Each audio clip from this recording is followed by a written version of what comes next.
that came to fruition regarding a bunch of different thoughts that I had and just some decisions I make. It's one of those things as a chief of police and in a city like this, or a city anywhere, quite frankly, but you start to evaluate how you continue to foster a working relationship with your community, and you're taking trust of ALPR technology. We have conflated these two issues way too much. That we're talking about Flock cameras. Flock is a vendor for an ALPR technology. Flock is what we chose to go with through a legitimate public procurement process. There are many other vendors out there that we could have gone with. We may choose to go with a different vendor in the future, but it's important for me to let everyone know that ALPR technology is an important piece of technology in crime fighting. It's been around for well over a decade, and I think the thought of abandoning the technology altogether into the future is like putting a big flashing sign on this city saying we're open for criminal business. Because we saw in the short amount of time that we had the ALPR technology, we saw a decrease in crime, especially our auto thefts, and a massive improvement in our recovery time for those same auto thefts. So, I think as we think about what we're doing here in Eugene and what we think about doing statewide, because I know we have many lawmakers that are paying attention to this issue across the state, is that a complete abandonment of this really important technology, I think, would be a failure for public safety and safety in general in Oregon. So I want to make sure that we bifurcate those. Those are two completely different issues. I am an ALPR proponent. I think it is still the right strategy. I think it's one of many technologies that moves the needle around public safety. And we as a police department will always look at how we leverage technology to make our community safer. In this day and age of difficult human resources, trying to find the right people, constrained budgets, all of us in our lives have found a way to let technology make us more efficient. And that's exactly where we're at here at the Eugene Police Department. At this particular time, we've decided to end our relationship with Flock, but make no mistake, that does not mean I'm abandoning the concept of what ALPR technology looks like in the future as it pertains to creating a sense of safety for this community and fighting crime in this community. So you all have been made aware of my decision to issue a termination notice to Flock. I'm happy to answer some questions, if I can, around that, to what extent you may have some. Yeah.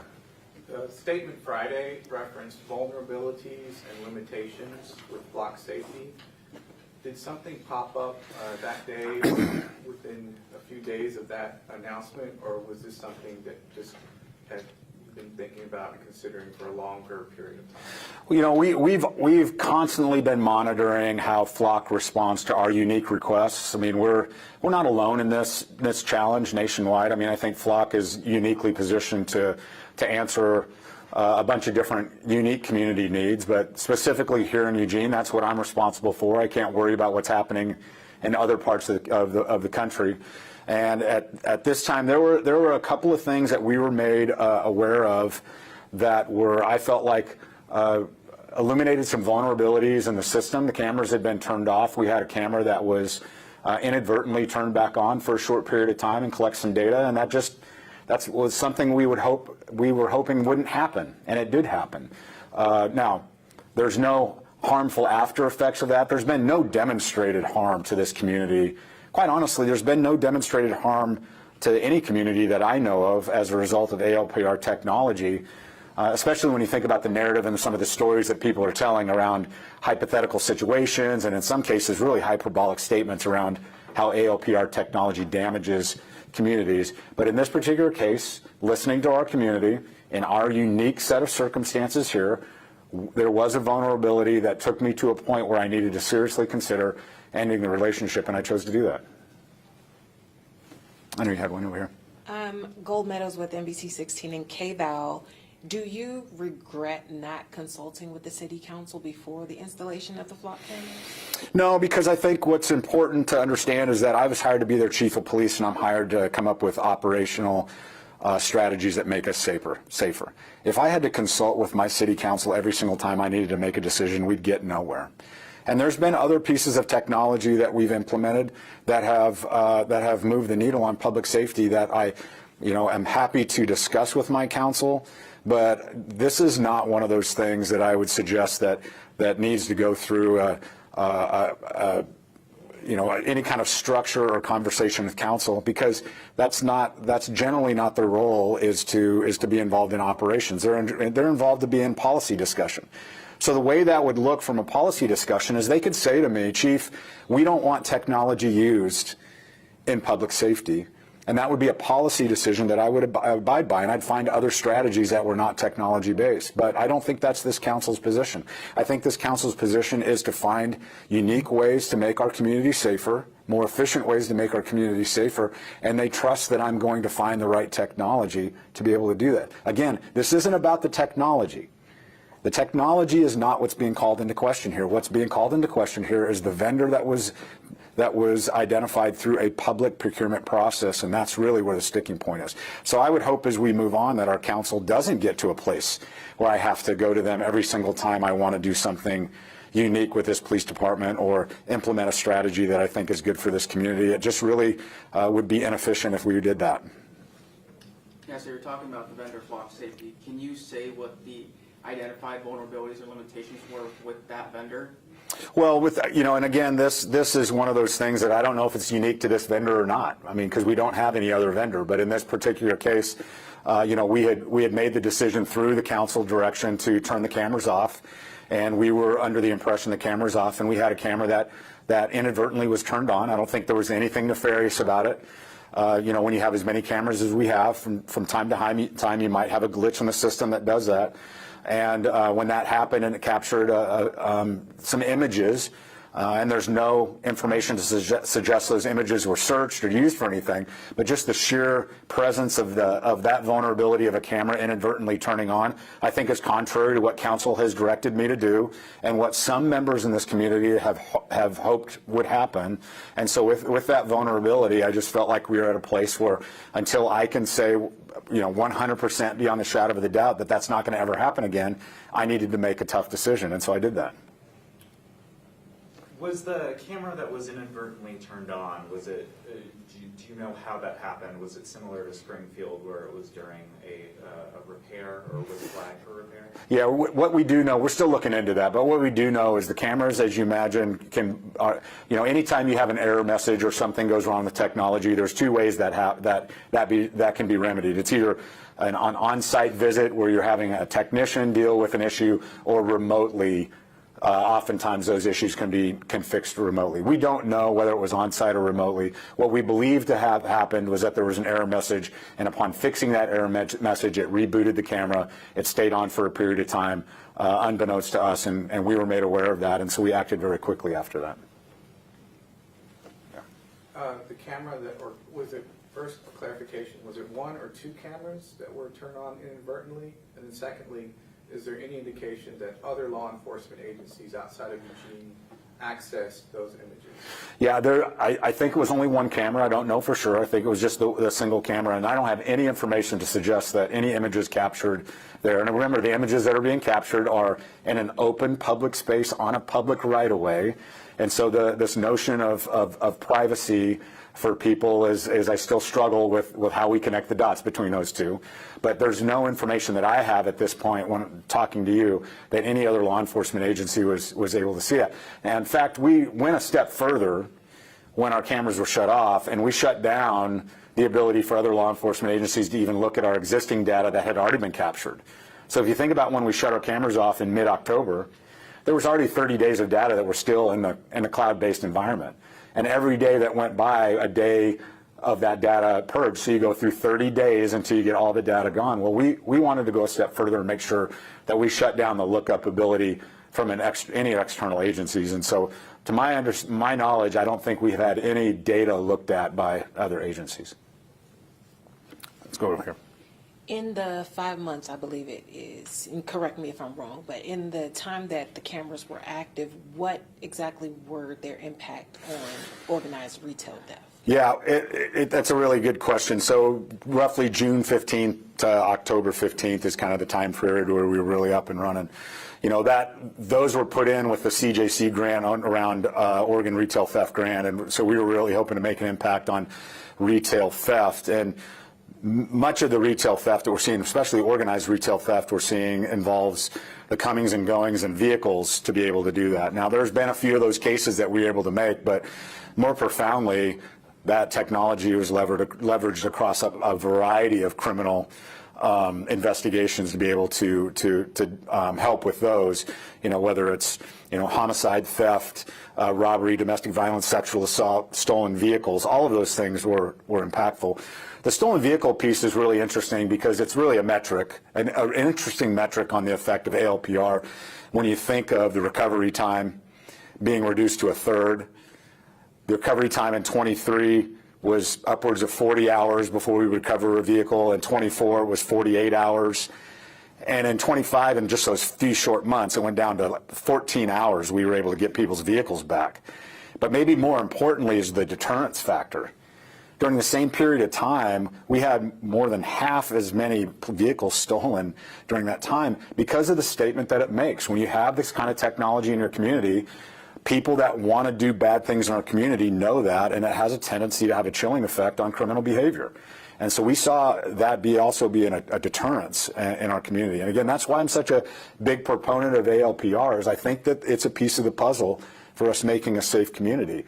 Whether Flock is the right answer, it may be for other jurisdictions. At this particular time and at this point, it isn't the right answer for us right now. Yeah.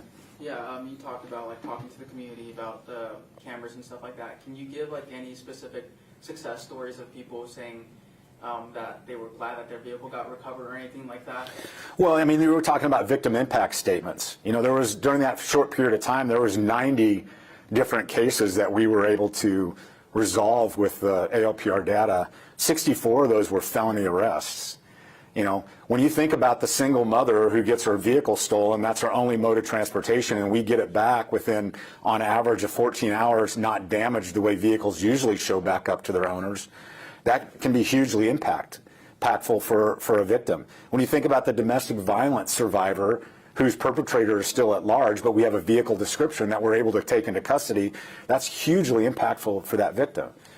When you think about the sexual assault victim whose perpetrator is still at large, but we know the victim, and we were able to make that arrest, hugely impactful for that victim. And then the obvious ones are the homicide investigations, where we're able to track down suspects in homicides because, like I've said before, in about 70% of all criminal types of cases, there is a vehicle description associated. There's two things we ask as law enforcement professionals when we're doing an investigation: suspect description and potential vehicle description.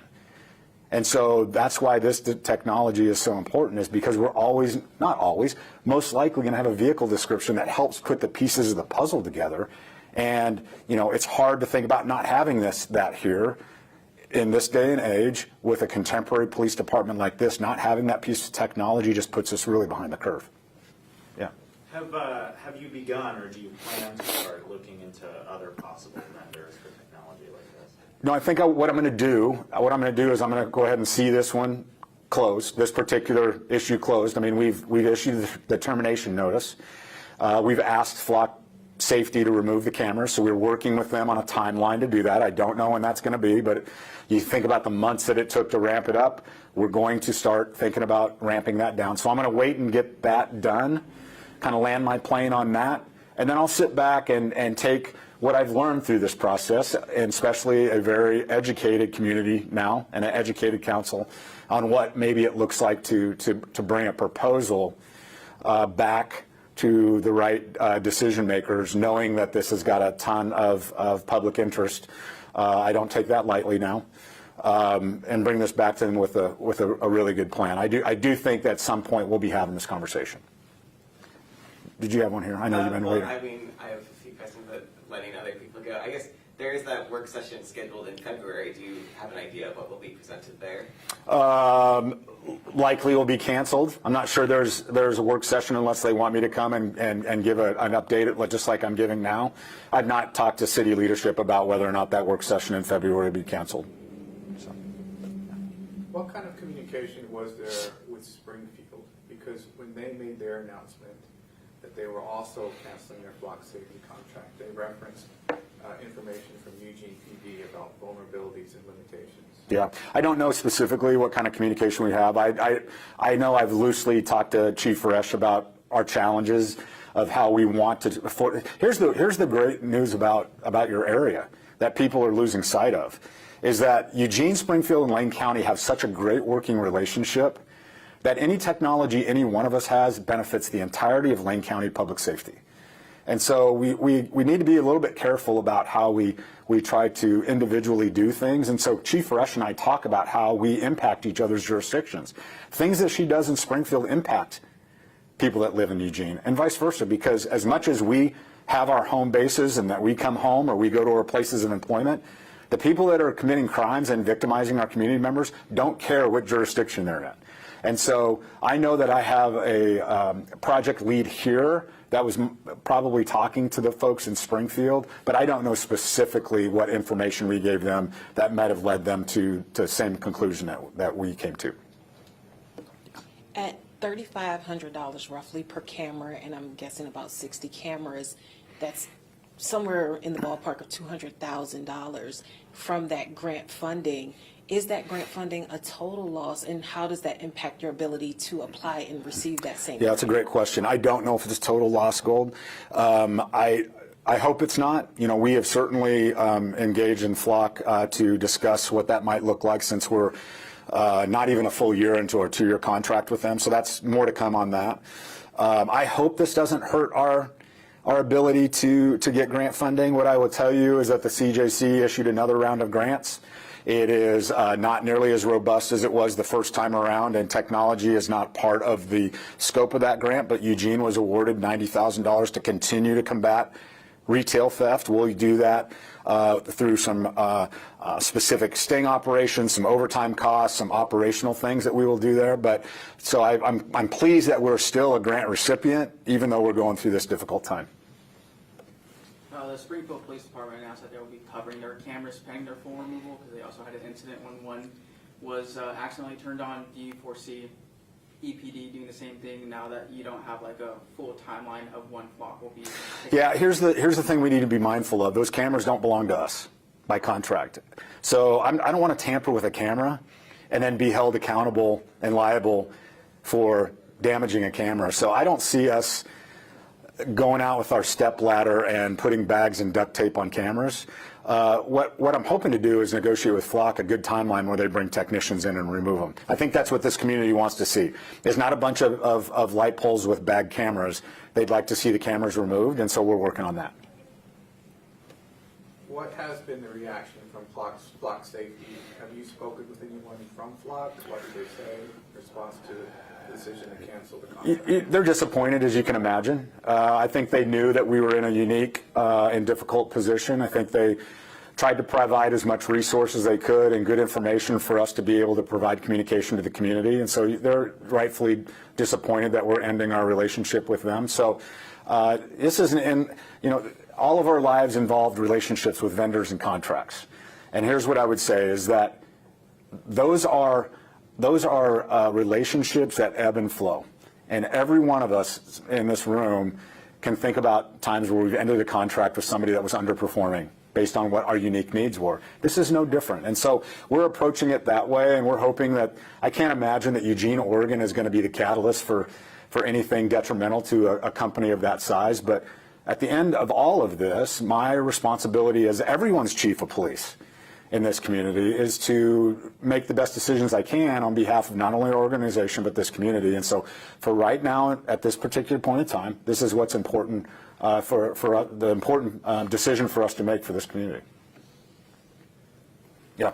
Can you clarify a little bit of the timeline on the camera that was inadvertently being turned on being shut off? When did you discover that it was on, and when did you receive indication that it was shut off? I'm not going to have it down. All of this kind of came to a head last week. So mid to late last week, I would say, is when I was made aware of, and I was on some out-of-state travel trying to manage this and doing this remotely with my staff, which were amazing, helping me get up to speed and making this decision. So I don't know specifically the on and off dates and times. All I know is when late last week it was brought to my attention and we acted very quickly. And it was still on at the point that you No, I don't believe it was. I believe it was on and off, and we were made aware of it, and then we acted. So I don't know the time frame in which the camera was on and off. I just know when it was brought to my attention and how quickly we acted.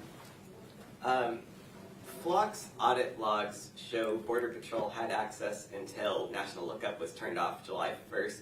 What did Flock tell you about National Lookup? Like, was that something you opted into, not understanding it? Was it something that was automatically opted in? What happened? Yeah, my understanding is that when you start to implement the system, the National Lookup is kind of the default setting, and you have to opt out. And so, in those early stages of putting those cameras in, there was a short period of time where we were still really trying to hone in on what we felt like was going to be the good rhythm of where we shared information that National Lookup was on. And then once made aware of that got shut off. And then from there, it kind of started to shrink down even more and more and more. And as the conversations continued to become more and more robust around who should be able to see our data, even leading up to the most recent Police Commission meeting where the ALPR policy was approved, even in that group, they, back to my original statement about Lane County Public Safety, wanting to shrink that down to Lane County Public Safety agencies only, so we could leverage that technology. Well, now that's a moot point now, but it kind of started broad, and then we shrunk it down as we learned more and more. One more question here. Within the last 2 weeks, we were told about accessibility being changed so that only local law enforcement could have access to the footage, and that was in order to try to keep the cameras. Was it that camera inadvertently turning on that stopped that process, and how much did public outcry get factored into that decision? What I will tell you, what I'd say to that is that this is the most accountable organization in the state, if not on the West Coast for our size. When you think of Auditor's Office, Police Commission, Civilian Review Board, and we constantly are trying to be responsive to our community members that raise issues and bring issues to our attention. So accountability is an important piece to that. So in that very robust system, and in this particular case, we were made aware of this vulnerability through somebody who was checking to see if, promises made, promises kept, which I don't blame them. That's why the transparency portal is there, is to be able to do that. And so when we found out as a result of this being brought to our attention through an accountable community member, that's when we decided to take this action. So, my sincerest hope was to be able to keep the technology, and it certainly is more efficient if we can keep the technology with the existing vendor that was doing it and get to yes on that, not only with our community, but with our council and some of the other decision makers. That was my sincere hope, that we were able to put safeguards around something, leverage the technology, move forward with an enhanced level of public safety. That was the best outcome. In this particular case, there was the inadvertent turning on of the camera just raised enough concern with me around whether or not I had as much control as I wanted around this to be able to move forward. And so that's really what was the predicate event for me to get to a place where I felt like maybe we should just, like I said, in many of our lives, whether the company was not quite meeting our unique needs. And so we have the right to terminate the contract and move on and find another vendor if that's what we want to do. All right, last one. Just looking ahead, I know you talked about wanting to come up with a really detailed plan before making any decisions, but can you say whether or not that will involve requesting a vote from the City Council before moving forward with requesting info from potential vendors?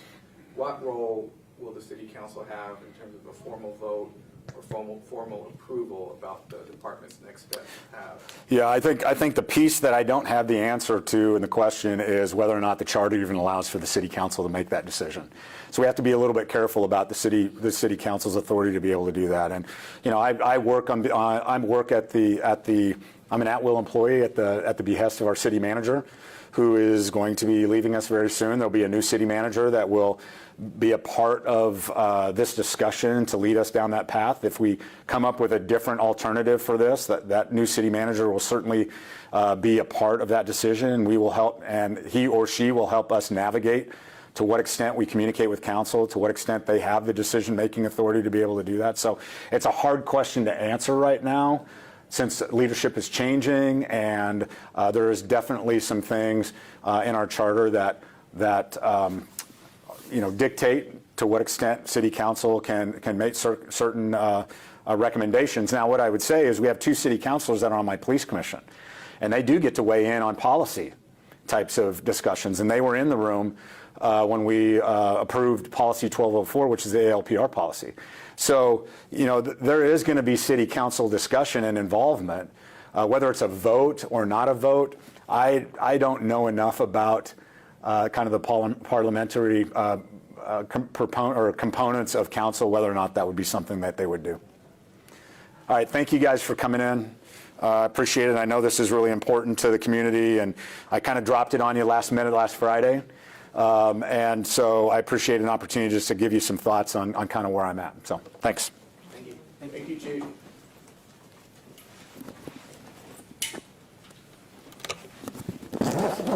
Yeah. Answers. I don't know.